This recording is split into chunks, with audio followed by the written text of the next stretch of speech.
The cold was the first thing to register. A deep, predatory cold that seeped into her bones, dragging her down. Water filled her ears, a roaring silence that was louder than any scream. Brielle's lungs burned, a desperate, clawing need for air that was a luxury she didn't have. Her limbs felt like lead, weighed down by her soaked clothes and the sheer shock of the impact. One moment, she was sitting on the rocky shore of the lake, rereading the eviction notice for the 10th time, the paper trembling in her hands. The next, a shadow fell from the sky. A scream of tortured metal, a plume of white spray, and then the lake had swallowed the small private jet hole. She hadn't thought. She had just moved. Kicking off her worn sneakers, she dove into the frigid water, the shock of it a physical blow. Her years of swimming in this very lake, the only free entertainment she could afford, had made her strong. Now that strength was all she had.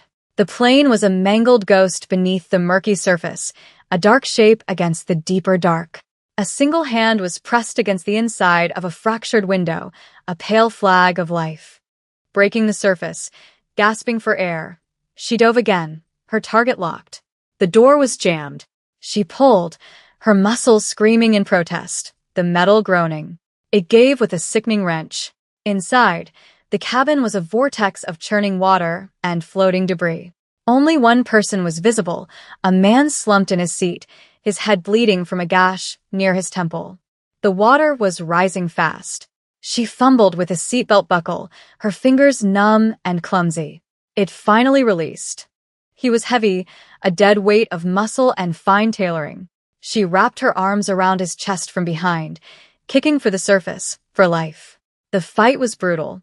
Every inch was a victory against the pull of the sinking machine and the dead weight of the man in her arms. When they finally broke the surface, her vision was tunneling, black spots dancing in front of her eyes. She gasped, coughed, and started the long, agonizing swim to shore. She didn't know how she did it. Adrenaline, maybe. Or the simple, stubborn refusal to die in a cold lake with a stranger in her arms. She dragged him onto the muddy bank, his body leaving a dark trail. He wasn't breathing. His face, even slack and pale, was carved from something hard and unforgiving. High cheekbones, a strong jaw, black hair plastered to his forehead. The suit he wore, even ruined and clinging to his frame, was impossibly fine. A dark wool that drank the water. On his wrist, a heavy gold watch gleamed dully, its face cracked. Panic tried to claw its way up her throat, but she shoved it down. She was a nursing student, buried in debt for the privilege, but she had paid attention. She tilted his head back, checked his airway, and began compressions. The rhythm was all she focused on. 1 and 2 and 3 and 4. The feel of his ribs beneath her palms. The cold, wet fabric of his shirt. She was counting, lost in the mechanics of it, when he suddenly convulsed beneath her. He coughed, a racking, violent sound, spewing lake water onto the ground. His eyes flew open. They were not the hazy, unfocused eyes of a man returned from the brink. They were sharp, a deep, dark brown so dark they were almost black. They pinned her, assessed her, catalogued her in a single, silent second. He tried to push himself up, a low groan escaping his lips. That was when the sound came, not a siren, something quieter. The crunch of tires on the gravel access road. Headlights cut through the twilight gloom. Men appeared from the trees, moving with a silent, synchronized efficiency that was more terrifying than any frantic rush. They wore dark suits, just like him. They didn't speak to her. They didn't even seem to see her. Their focus was entirely on the man on the ground. One of them knelt, speaking in low, urgent Korean. Another draped a blanket over the man's shoulders. They helped him to his feet. He swayed, but his gaze never left Brielle. He looked at her drenched clothes, her chattering teeth, her scraped hands. There was no gratitude in his expression. There was only an unnerving stillness, a calculation. It was the look of a predator identifying a new and unexpected variable in its territory. One of the men finally turned to her. "You will forget this," he said. His English was perfect, unaccented. It wasn't a suggestion. It was an order. They guided their boss toward a black sedan that had materialized out of the darkness. Before he got in, he stopped. He looked over his shoulder, back at her. The headlights caught the sharp angles of his face, throwing his eyes into shadow. He didn't say a word. He didn't have to. The look was a brand, a claim, a warning. Then he was gone. Brielle was left alone, shivering on the shore, the silence of the woods rushing back in. She looked at the dark, placid water. It was as if the plane, the man, the violence had never happened. It felt like a fever dream. She stumbled back to her things, her eviction notice a soggy, ruined piece of paper in her pocket. The reality of her life came crashing back in. Landlord. Rent. A future that felt as cold and deep as the lake. The next morning, the sun streamed through the single grime-streaked window of her tiny apartment. Her body ached with a profound, bone-deep exhaustion. She had barely slept. The image of those dark, intelligent eyes burned into her mind. It had to be a dream, a stress-induced hallucination. She looked at the new, crisp eviction notice taped to her door. This was real. 30 days. She had nowhere to go. A noise from the street below drew her to the window. She peered down, her heart stopping in her chest. Lined up along the curb of her rundown, neglected street were 5 identical, gleaming black Cadillacs. They were so out of place they looked like they'd been photoshopped into the scene. They hummed with a quiet, expensive power. As she watched, a man in a perfectly tailored suit stepped out of the lead car. He looked up, his eyes finding her window instantly, as if he knew she'd be watching. He started walking toward the entrance of her building. It wasn't a dream, and it wasn't over. It was just beginning. The knock on her door was not loud, but it resonated with an authority that shook the cheap wood in its frame. Brielle stood frozen, her hand on the doorknob, her mind racing. Run. Hide. But where? The man outside, and the 4 cars full of men he represented, owned the very air on this street. Running was an illusion. She took a breath, turned the knob, and opened the door. He was the same man who had spoken to her by the lake. Impeccably dressed, his face a mask of polite indifference. He was older than the man she'd pulled from the water, his hair lightly salted with gray at the temples. "Miss Evans," he said. His voice was smooth, calm. "My name is Mr. Choi. Mr. Kwon requests your presence."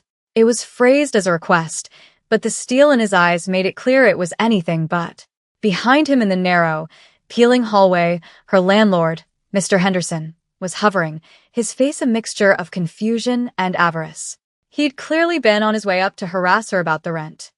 "Brielle, is there a problem here?"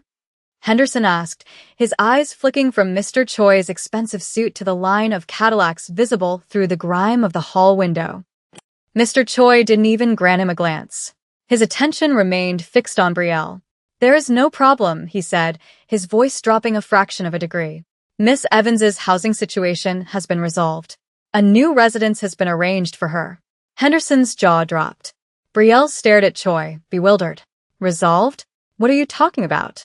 "Mr. Kwon is a man who repays his debts," Choi said simply. "And he does not tolerate loose ends. Please, come with us." He gestured down the stairs. It was a gesture of polite invitation, but it felt like the closing of a cage door. She had no choice. To refuse was to invite a consequence she couldn't begin to imagine. Numbly, she grabbed her worn backpack, the only thing she owned of any value, containing her textbooks and her laptop. As she walked past her landlord, Choi handed him a thick envelope. Henderson took it, his eyes wide as he peeked inside. The argument he'd been about to start died on his lips. The inside of the Cadillac was like another world, the scent of rich leather and quiet power. The windows were tinted so dark the outside world seemed distant and gray. They drove in silence, gliding through the streets of Los Angeles toward the gleaming towers of downtown. They didn't take her to a police station or a hospital. They took her to the top of the world. The penthouse was breathtaking. Floor-to-ceiling windows offered a panoramic view of the entire city, a sprawling kingdom of lights and concrete. The furniture was minimalist, expensive, and cold. Black leather, gleaming chrome, dark wood. It was less a home than a headquarters. And he was there, Kwon Ji-han. He stood by the window, his back to her, a glass of amber liquid in his hand. He was no longer the half-drowned man from the lake. He wore a charcoal gray suit that fit his broad shoulders perfectly, a crisp white shirt, no tie. A small, sterile bandage was taped near his temple, the only sign of the previous day's violence. He turned, and those same dark, assessing eyes landed on her. The air in the room grew heavy, charged with his presence. He moved like the room owed him space. "Miss Evans," he said. His voice was a low baritone, smoother than his lieutenant's, but with an edge of gravel that hinted at something more dangerous. "Thank you for coming. I wasn't aware I had a choice," she said, her voice steadier than she felt. A flicker of something, amusement, perhaps, crossed his face. "There are always choices. You simply made the correct one." He gestured to one of the leather sofas. "Please." She remained standing. "What is this? Why am I here?" He took a slow sip of his drink, his eyes never leaving hers. "The event yesterday," he began, "was not an accident. It was an assassination attempt by a rival organization. You are the only civilian witness. You saw my face. You are, through no fault of your own, a liability." The word hung in the air between them. Liability. Not a person. Not a savior. A problem to be managed. "So you kill me? Is that it?" The words were out before she could stop them, blunt and unafraid. He actually smiled then, a small, cold twist of his lips. "That would be the simplest solution, but it would be poor repayment for the service you rendered." "I do not leave my debts unpaid." He set his glass down on a marble coaster with a quiet click. "You saved my life, Brielle Evans. Therefore, your life now belongs to me. You will stay here, under my protection, until the threat against me is eliminated. You will be provided with everything you need. In return, you will not leave. You will not contact anyone. You will, for all intents and purposes, cease to exist." It was a prison sentence delivered in the most luxurious suite she had ever seen. The city sprawled below them, a world she could see, but no longer touch. Her college classes, her part-time job, the meager life she had been fighting so hard for, all of it erased in an instant. Days bled into a strange, sterile routine. She had a suite of rooms to herself, clothes that appeared in her closet, simple, elegant pieces in muted colors that were more expensive than anything she had ever touched. Books she had only dreamed of affording were stacked on her nightstand. Meals were served by a silent housekeeper. It was a gilded cage, and Quan Jihan was its ever-present, watchful warden. He was rarely there during the day, but at night, he would return. He would sit in the living area, working on his laptop or taking quiet, intense calls in Korean. He never spoke to her about his business, but she watched him. She saw the way his men deferred to him, the absolute authority in his stillness. He commanded his empire not with shouts, but with silence. One evening, she found him staring at a small, silver-framed photograph on a side table. It was the only personal item in the entire penthouse. She had noticed it before, a picture of a smiling young woman with bright eyes and a cascade of dark hair. He didn't seem to notice Brielle's approach until she was standing a few feet away. He picked up the frame, his thumb tracing the edge of the glass. His face, usually an unreadable mask, was clouded with something that looked like pain. "She was my fiancée," he said, his voice flat and devoid of emotion. It was more chilling than any anger. "Her name was Monsieur." He paused, his jaw tight.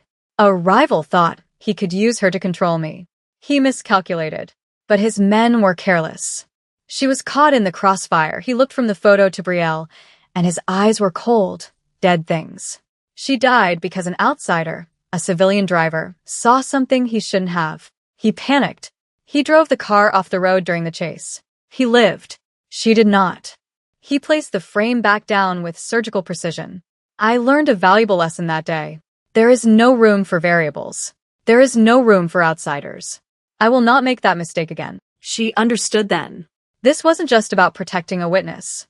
This was about him controlling a wound. She was a ghost, a reminder of a failure he could never outrun. His protection felt less like a shield for her and more like a cage for his own past. The illusion of safety was shattered a week later. A news report flickered on the massive television screen in the living area. It was a local segment about the plane crash. The official report had been released. Pilot error due to a sudden mechanical failure. The anchor spoke with practiced solemnity. Jihan, who had been pouring himself a drink, went still. He turned the television off with a remote, plunging the room into silence. They control the police, he said, more to himself than to her. They control the media. He turned to face her, his expression grim. This is not over.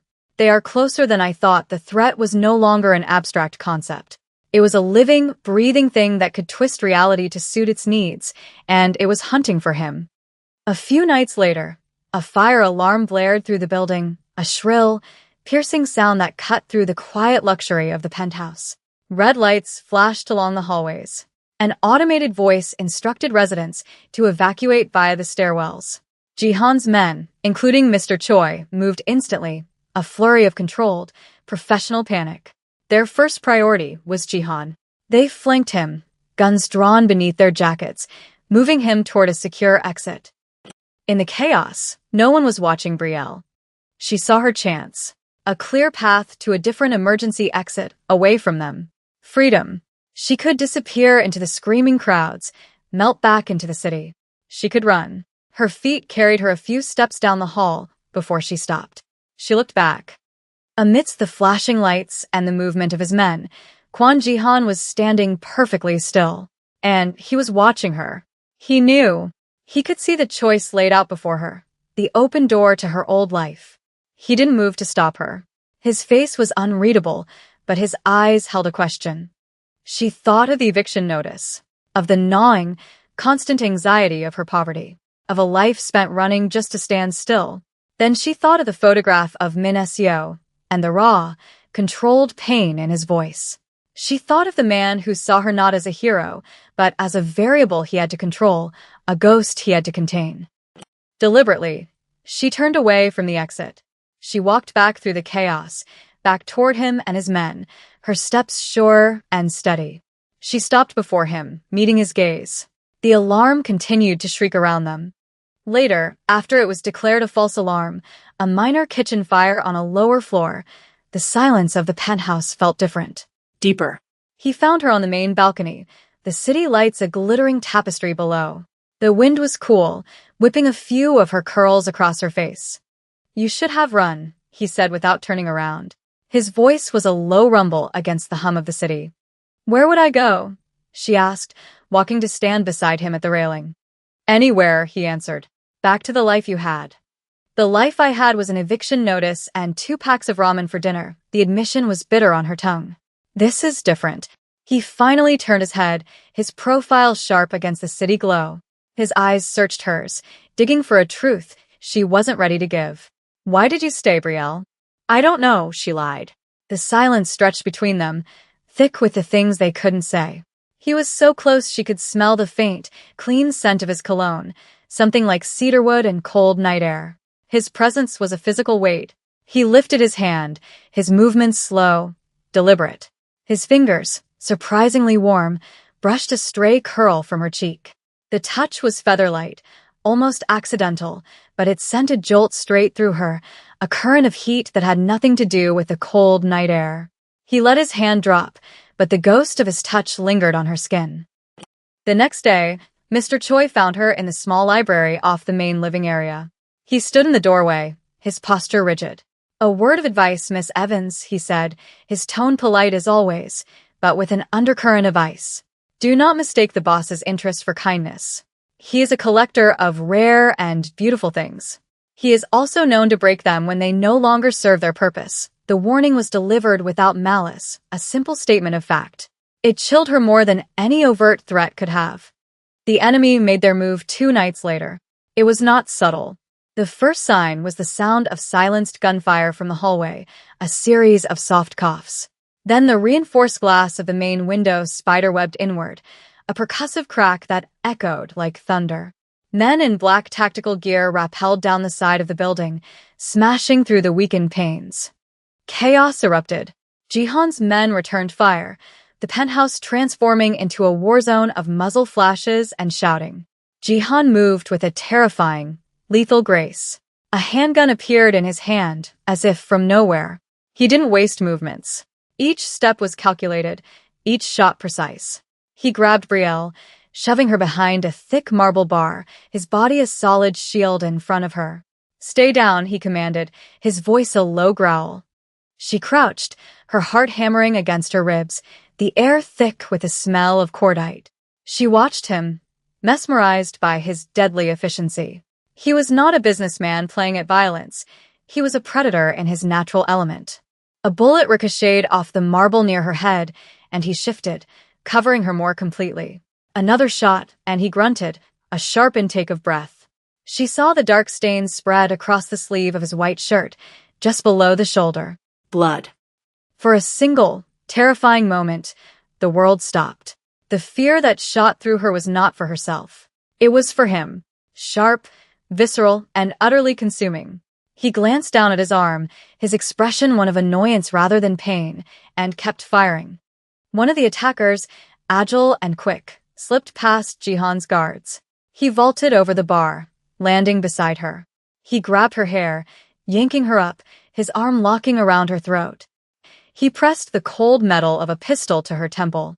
"Call him off," the man snarled, using her as a shield. Jihan's men froze. Jihan himself turned, his face a mask of cold fury, his own gun leveled.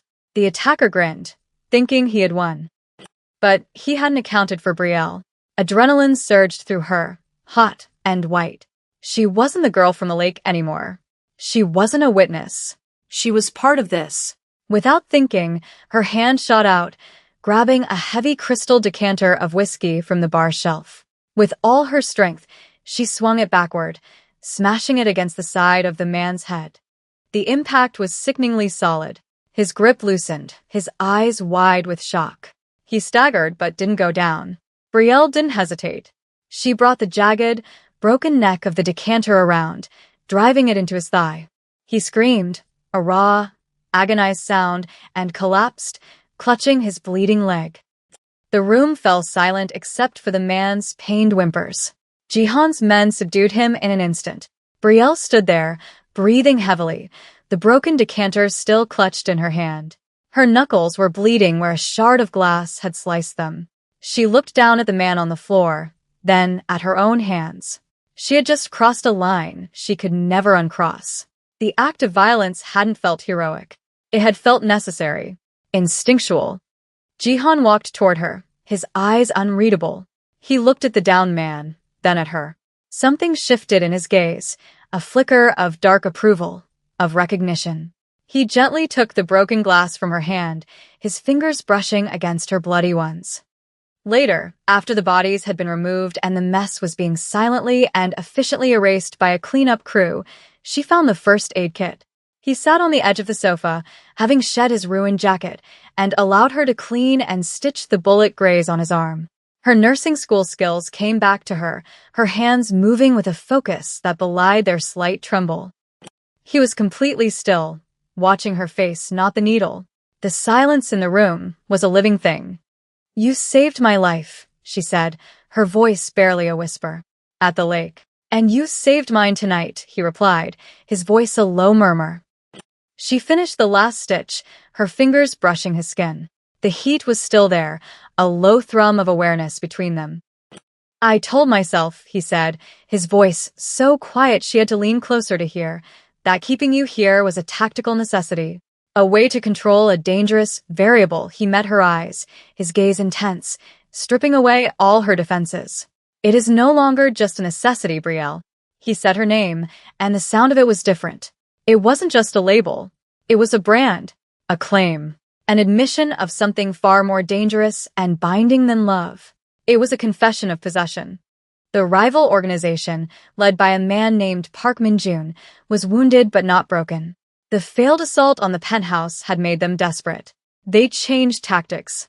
They couldn't get to the king, so they would target the thing he sought to protect. A few days later, Mr. Choi brought Jihan a tablet. His face was grim. Jihan took it, his eyes scanning the screen. His entire body went rigid, a stillness that was more violent than any outburst. He turned the screen toward Brielle. It was a picture of her old apartment building. A grainy telephoto shot. There was a red circle drawn around her former window. Beneath it, a simple line of text. "We know where your weakness lives." The message was unmistakable. They weren't targeting her because she was a witness anymore. They were targeting her because she was his. The danger had become personal, a blade aimed directly at her to pierce him. The plan was simple, and it was his. A meeting. A final confrontation to eliminate Park Min-joon and dismantle his operation. Jihan had chosen the location, an abandoned warehouse district by the docks. It was a trap, and he was the bait. "You will remain here," he told Brielle, his voice leaving no room for argument. "The penthouse is secure. You will be safe." She stood up from the sofa, her hands clenched at her sides. No. He turned to her slowly, one eyebrow raised in disbelief. "This is not a negotiation." "The hell it's not," she shot back, her fear eclipsed by a cold, hard certainty. "That message wasn't about you. It was about me. They think I'm your weakness. If I'm not there, what makes you think Park will even show up? He won't risk walking into your trap unless he thinks he can get to me." His face hardened into granite. "I will not risk you. That is absolute." "You're not risking me," she insisted, stepping closer, forcing him to meet her eyes. "You're using me. I am the bait.